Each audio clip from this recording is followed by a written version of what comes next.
Alright guys, so I'm here to drop my Gilfest guide video. This is a little earlier than other event guides. I believe we're about a week early before the event actually comes out, but I know with a lot of the farming nodes and everything, I should probably give people time to actually prepare their like farming setups or level up servers that they might need for some of these farming setups. So I thought I'd drop this one just a little bit early. And also, I'm going to be splitting this video from the challenge quest guide because the challenge quest guide is going to be very long and I don't want this video being like an hour and a half. So I'm going to drop this to kind of keep it short and concise so you guys can just come here, get the event guide, all that good stuff. But if you enjoy FGO videos, I upload these videos every single day. And all I ask for in return is a like on the video and a subscribe to the channel. But if you're feeling extra feisty and you really like what I do, you can click that join button to become a channel member. But with that being said, let's just talk about the event. So first thing that we're just going to know, we're just going to kind of go in order here, are just some of the free-to-play things we're going to be able to get, all the, craft essences and the command codes we can get. This one right here, I actually do want to make note of because I know a lot of newer players probably don't have, like, the Golden Catches a Carp CE. They don't have any of those Star Bomb CE, so getting these for free actually might be pretty useful for some strategies in the future. If you don't know what that means, you basically have these CEs right here that when you max limit break them, they give you like 20 stars as soon as you enter the battle, and you can stack, 2 of these on both of your supports. So then you come in the battle with like 40 stars, and you already have your main DPS servant ready to go with their NP. So basically, that first turn, you're just going to obliterate whatever you're fighting because you can fire your NP. You basically almost have 50 stars guaranteed to guarantee your crits for that turn. So it makes it really useful for those strategies where you want to end the battle in like 1 to 2 turns. Like we're going to end it as soon as you possibly can. So that's going to be good for a lot of newer players if you don't have CEs already like that, especially if you missed out on stuff like Golden Catches a Carp, which was kind of like the OG Star Bomb CE. And then this is pretty much just going to be your event CE, right? For like doing the challenge quest and whatnot, because you're getting the guts, you're getting the damage cut, and then you're obviously going to be getting 200% damage. See, it says 100% right there, but this is not max limit broken. When you max limit broke it down here, you actually get 200% extra damage. You actually get an additional 100 damage cut. But, I mean, max limit breaking it is definitely worth it because you're going to be wanting to do as much damage as you possibly can to obliterate those challenge quests. But then we have the event command codes. This Enkidu one can be pretty good because it's giving you bonus damage against divine enemies. So if you want to put that on someone that you're going to be bringing to anti-divine fights like Skahawk, like Enkidu, like Karna, people like that you're already going to bring to fight a divine opponent because they already have a really good niche against them, this is really good to actually give them just extra bonus damage on, say, like their Buster cards or something, so they can do even more damage. Then we have the little Aya card over here, which is going to be removing one defensive buff from your enemy when you attack with it, which is a little niche, kind of a specific thing to slap onto somebody. But then it also gives you 10% crit damage with the engraved card. So really, you could just slap this on like anybody's Buster card if you wanted to do extra Buster crit damage. And, maybe has the bonus effect of removing defense. Not like the craziest thing. Like this is like a nice slapped on side effect, but really just slap it on for this crit damage. Kind of just take that as like, oh, I'm removing somebody's defense. That's nice. I'm getting a little bonus. And then we have this, which, whoa, dude, 100%, not 100, but 100 HP back every time I attack. That's crazy. Now, the real thing is that you're removing ailments with this card. This could actually be really nice if you have a servant that either curses themselves, burns themselves, puts poison on themselves, something like along those lines. Having this to be able to remove one of those stacks is pretty useful, but if you're going to put this on somebody to try to neg, like, say, the Serranos fight from Lost Belt 6, where you're like, ah, yes, he's going to hit me with a lot of curse, so I'm going to use the Golden Sheep command code to try to get around that. It's like, no, because it's only one every time you attack. It doesn't remove all the stacks. So put this on servants that more, like, put these debuffs on themselves, I suppose, is, like, the best way to make use of that. That's probably why it's a 3-star, because it's probably the hardest one to kind of find an application for. Because this one just seems like this one and this one are pretty just obviously good. You know who you're gonna slap on them. These ones are just like, I don't know, do I want to slap it on these servants? Do I not? Kind of hard to make that distinction. But then over here, oh, no, I already have that. Then we have the gacha, the event summoning campaign that's going to be hitting, and it's going to be Gilgamesh, Taiga, and Gorgon.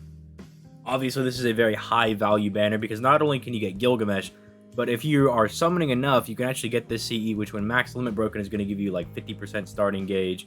And then I believe it's 20% crit damage. Yeah, 20% Buster crit damage and a 15% Buster buff. So that's going to be buffing, if you want to slap it on Gilgamesh, so you can get in this gacha it's going to be buffing his buster performance by 10 to 15%, giving him a starting gauge, which he really needs. Funnily enough, that's actually compatible with Merlin right now, because his own 30% battery, and then Merlin gives him 20%, means you can slap this on him and get him to 100% anyway. And then his buster cards are going to be hitting completely different with that additional 20% buster damage, which, again, pairs very well with Gilgamesh because he already has very high star weight as an archer. So that's a very good CE for him. These other ones, not as crazy. Like, I guess you're getting a little bit of NP charge per turn and a little bit of extra NP gen. If you need some, like, free-to-play setup, I guess, but there are much better free-to-play CEs to use, like, I believe it's called Dragon's Meridian, the one that you can get from the Friend Point gacha that gives you 50% starting gauge, as long as you max limit broke it. So it's like, it might be better than that.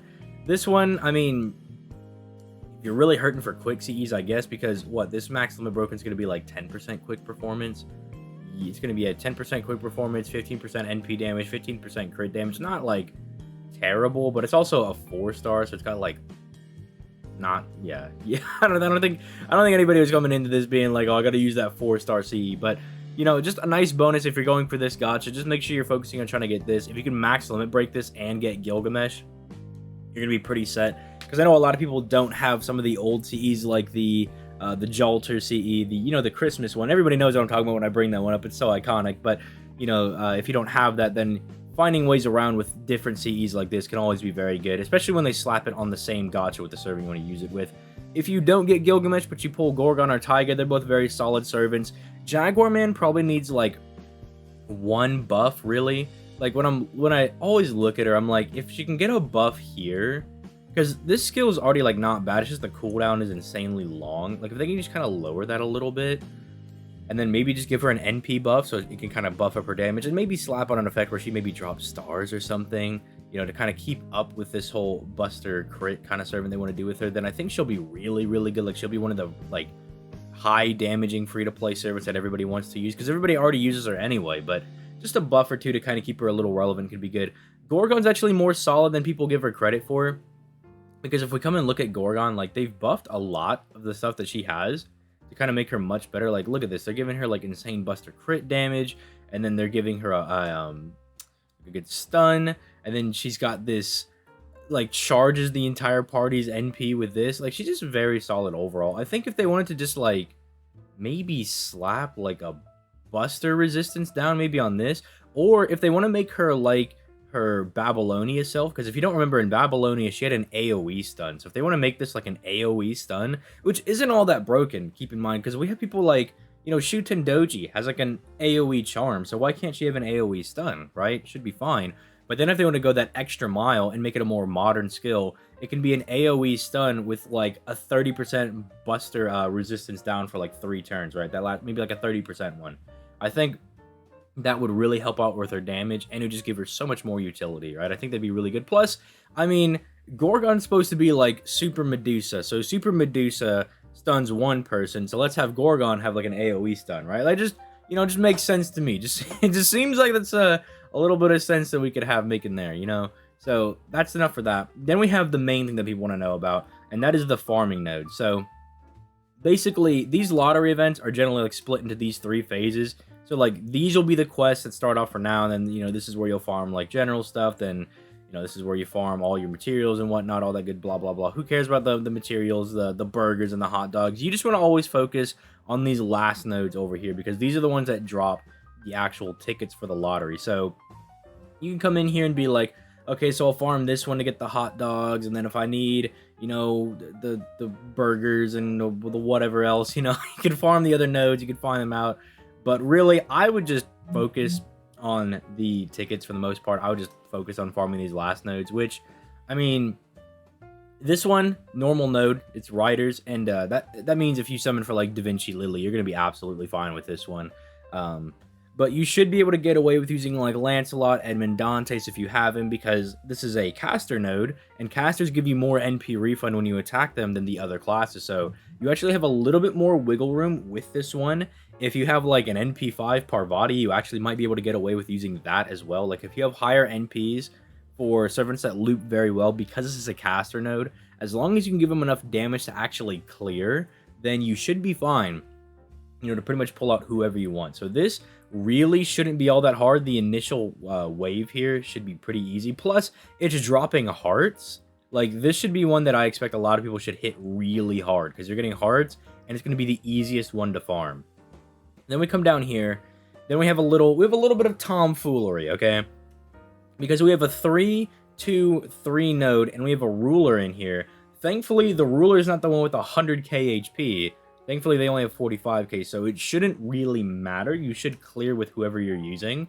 But this one's definitely going to be really annoying because of this. When you're using your looping servants, you know, the main thing is you want to hit all 3 guys, you want to kill them, get the overkill to get maximum NP refund possible. This one's only got 2. So you're not going to be refunding as much for this final wave. And unfortunately, we don't have, like, Castoria in the game, right? So, like, really just overcharge your NP refund with, like, all the with everything that she gives. So you can try to make Summer Jean work if you want with this, but I'm fearing that she won't be able to get through to the 3rd wave without maybe, like, plug suiting in a waiver. And it's already going to be, like, you're going to have, like, double bride for her anyway, then plug suiting in a waiver, which I know that's asking a lot for a lot of players to have. Like, I think if you had that, I think you could definitely make it work, because Summer Jean loops well enough. But outside of that, let's say you're like a newer player, I think like a decent strategy you could try to pull out is just 3 big ol' archers, right? You could try to Arash wave 1. You could pull out a, you know, just, you got an Amia with like a 20% battery, and you got maybe Waver or Merlin to give that like a last 20%, or, you know, however much, whatever starting seat you have at that point. That would probably be the best thing to bring. And then you could maybe just slap on like a friend like Ishtar. She would probably clear this last wave. Or a friend Gilgamesh, that'd also be pretty good. That's probably like the best way to like free to play it if you just don't have a lot of like of these servants at your disposal. But that still is going to require you to have like decent CEs, like imaginary element, or even possibly a K-scope to make it as, you know, not painful as possible. But because it's just like looping archers aren't exactly, they're not exactly like super common. I feel like for all these other classes, like if we come here and look at archers, it's like, you know, looping archers that are like AoE aren't exactly common. Like most of the top tier archers are these buster AoE ones, right? And then it's like Summer Jean is just like, oh my god, finally we have an archer that can loop. And then yeah, we just really don't get them all that often. And then Sei is kind of, well, I guess also Ilya, they're kind of like AoE quick looping archers, and I'm gonna have to see Sei a little bit more. I know she's already been out for 2 years, but I'm still not very high on her. Ilya, I think, does pretty decent as an AoE looper. But yeah, we just don't really have a whole lot of options for this. So you might either just try to buster brute force your way through. Because again, with like when we get Castoria in the game, if you have like this like 2-3-2 node, or like a 3-2-3 node right here, like these weird nodes, she can kind of brute force your way through it because of the amount of NP she gives, the amount of NP gain she gives, and the massive arts buff she gives. She just like puts your NP gain on steroids, so you can kind of brute force your way through it. But until we get her, you're either going to want to like buster farm this one, or, you know, if you've got a Dantes or a Lancelot that's high enough NP level, you can try to just get your way through that as well. So this is probably going to be the one that's going to be the most annoying. And unfortunately, it kind of has like the worst drops in my opinion, because homunculus babies and the reactors aren't really things that I find myself needing. But then finally we come to the final node, which they were like, okay, we know we had all sabers in one ruler. What if we just made it all sabers this time? We won't make it annoying, and we'll have mirrors. And mirrors tend to be something that, you know, you need just a little bit of. So not the worst drop in the world, but yeah, kind of the same thing applies. If you have Jean, this is going to be a cakewalk for you. This is going to be super easy, because you can just load up with some brides, you know, some Nero brides and your Summer Jean, and you can just loop everything out of this. You can destroy this. If you do not have Jean, you know, there is the Buster alternative where you pop out the Arash, you know, Emiya maybe in a friend like Ishtar or something combo. You know, you got to make something work. Or you could try to make it work with Lancelot Dantes. There's not really a whole lot of other viable options outside of that. Which, I mean, again, that's why the Dantes and Lancelot setups are so good, because they're viable for really any of these. Because Berserker and Avenger, you can use them for anything, and they loop pretty well. But yeah, because we don't really have any good like looping archers right now, it's like You either have Summer Jean, you either have Dante's or Lancelot setups, or you're going to be struggling. So that's going to be my advice for you guys, is kind of be aware of that, kind of prepare your teams and think about what you want to build for that. So that's going to be the nodes that you farm. Then there's the actual lottery itself. You know, it brings the usual goodies. But I actually did want to talk about the actual main materials it brings, because as far as everything, like, this is pretty much everything you can get after, you know, the initial boxes, right? Like, this is pretty much what you're going to be getting, like 300 million pieces of total, right? So these are obviously really good. These are going to be very good for everybody that has like 444 skills and they're like, I don't have enough cookies. And it's like, well, by the end of this event, you should have plenty of cookies to level up a lot of your skills, and you should have plenty of QP to level them up as well. So I wanted to actually talk about these materials and some of the servers you could actually expect to be using them on. So we have Snake Jewels, and just some characters to be like kind of taking note of is like Space Ishtar's coming out and she needs a few. Yang is coming out later on this year. She needs a little bit. Ibuki's coming out like next year around this time, and she will need a pretty decent chunk of them. If you're summoning for Gilgamesh, he'll need a few. Ishtar's coming out in a few months. Actually, she should be next month, I believe, after this Gilfest banner. So, you know, keep that in mind. She does need a hefty amount. Vitra is next Christmas. She needs quite a few. Then, let's see. If you summon for Summer Carmilla, she needs a few. And I believe that's really... Yeah, the rest of these servers have kind of been out for a minute. So, Snake Jewel's actually going to be a bit more useful than you would think, especially if you're going to be hitting some of these servants. Then we have the Horseshoes. If you are going to be summoning for Nobu when she comes back around next year, she'll need them. Voyager's coming around next year, beginning of next year. He'll need a few. She's going to be next summer. You are going to be 2 years down the line, so don't really need to worry about you too much, but you're next year as well. Then you're 2 years down the line, so don't really need to worry about you. Let's see. I think, yeah, that should be fine. If you're going to be summoning for Lancelot so you can quick loop, do keep in mind he does need 60, so he does need a lot. Meteor Horseshoes, not the worst thing. I mean, if you see a servant on here that you're like, oh, yeah, when they come back around, like Odysseus. Odysseus comes around, I believe, next year for Valentine's with, like, the Cersei event. So if you're going to be hitting him next year, then make sure you have enough Horseshoes. But aside from that, you know, just keep that in mind. Proofs, you always need 100 billion of these per servant. So if there is a servant that you are targeting here, you know, just make sure you have enough proofs. This is probably going to be one of the ones that you want to hit real hard, because like Summer Tomoe comes out next summer. She needs 126. You know, if you get Gilgamesh, that's going to be 161 of those proofs down the drain. You want Super Orion later on down the year, 154, bro. Bro, look at Karna. He needs 216. So just pray you don't get spooked by Karna, because he's going to take all of your proofs. Let's see. You're not for like 2 years. Kintoki is getting a rate up, and if you're going to be summoning for Kintoki either now or next year when he gets his High in Kyoto outfit, he needs 154. Summer Musashi, if you summoned her, or you're going to be summoning for her again when she comes back around next year, 154. So, like, you do need a lot. You need a lot. I know a lot of people are probably sitting on their Hercs, you know, and you want to have Herc 10-10-10 for perfect, like, soloing and just having him at maximum efficiency. That's going to be 180 proofs there, sir. Thank you. Come again. So, yeah, you will need a lot of these. Kagetora as well, 108. And she is worth getting to, like, high skill level because she is very good. So, you're going to need a lot of those. Chains. We got next year, we have you. You're coming on rate up next year. Gorgon, if you pull her, that's 32. Yang, beginning of the year.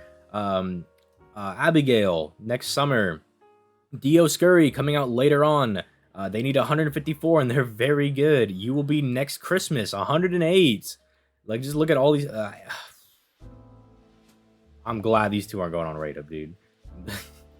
They need 100, bro, and Quetzalcoatl needs 216. Bro, these are, as a side tangent, dude, that was my worst regret in pulling Quetzalcoatl, is because she needs so many. So, thank God these people aren't going on rate up, but, man, if you want any of these, like, more recent servants that are about to come out, you are going to be in a world of pain. Just be aware of that. So, yeah, these materials, if any of those servants are stuff that you're going to be targeting or summoning for, then you better get to farming. And, even if you're like, well, I just want Bargus in a few years, it's like, okay, well, just make sure you have a little bit available for her, right? Like, because she's gonna want to nom on a little bit of those chains. So just make sure you kind of have those in the back foot. And then, I don't know, also be thinking that, like, hey, maybe you will want to get Quetzalcoatl when she inevitably goes on rate up. Well, make sure you're prepared for that. Because, dude, if you want, like, Quetzalcoatl and then King Hassan and then you know, you're gonna level up Bedivere over here, dude, you're already in like 500 chain territory. You're gonna need to have a ton of these ready to go. But on that note, I think that is everything that I want to cover as far as the actual event goes. Make sure you look at that team comp, or not the team comps, but the actual nodes, and try to think about what you want to build accordingly. Again, the rider node should probably, or not the rider, the caster node should probably be the easiest because casters give you the most NP refund. So again, you want to bring your Lancelot setup, your Dante setup, your Da Vinci Lily setup. You could probably get away with like an NP5 Parvati setup because their NP gain is so high. You could probably get away with stuff like that. If there's another servant that you're thinking of, like, oh, I loop really easy with this guy, then try to bring it. You could probably get away with a Chen Gong setup if I'm being honest, because Chen Dingle Nuts over there is doing explosive damage. You could probably get away with that if you have like Tamama or someone to pair with him. But yeah, just be preparing your team setups. You know, get ready for Gilfest because you're going to be wanting to grind, especially that first quest, very heavily because it drops hearts. And hearts, I mean, it just seems like every decent servant and their mother needs to have like 40 different hearts for like everything in their skill and ascension material. So with that being said, I'm going to go ahead and get out of here. You guys have yourselves a nice day. Peace. Late, guys.